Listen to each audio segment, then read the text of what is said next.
তো আজকে আমরা সাইকেলে নতুন একটি 203 এর অ্যাডাপ্টার লাগাবো। দেখতে পাচ্ছেন হযরত আলী তার সাইকেলে 203 এর একটা পুরাতন অ্যাডাপ্টার লাগানো ছিল, সেটা খুলে ফেলছে। এর প্রধান কারণ হলো অ্যাক্সিডেন্ট করার কারণে তার এই অ্যাডাপ্টারটি নষ্ট হয়ে গেছে, যার কারণে সে তার সাইকেলে ব্রেকিং পারফরমেন্স ঠিকভাবে পাচ্ছিল না। তো আপনারা দেখতে পাচ্ছেন যে আমরা নতুন অ্যাডাপ্টার এই সাইকেলে ইনস্টল করছি।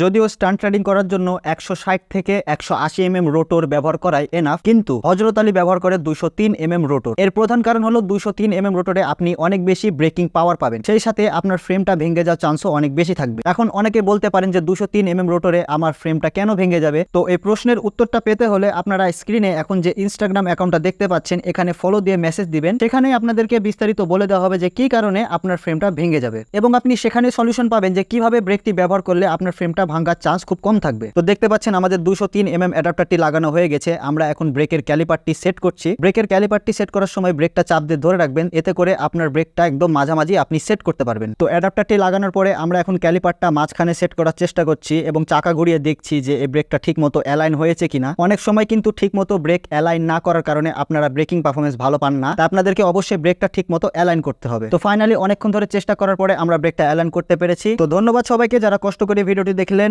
আর অবশ্যই কমেন্ট করে জানাবেন যে আপনি আপনার সাইকেলে কত এর রোটর ব্যবহার করেন। সবাই ভালো থাকবেন, সুস্থ থাকবেন। আল্লাহ হাফেজ। আসসালামু আলাইকুম ওয়া রাহমাতুল্লাহ।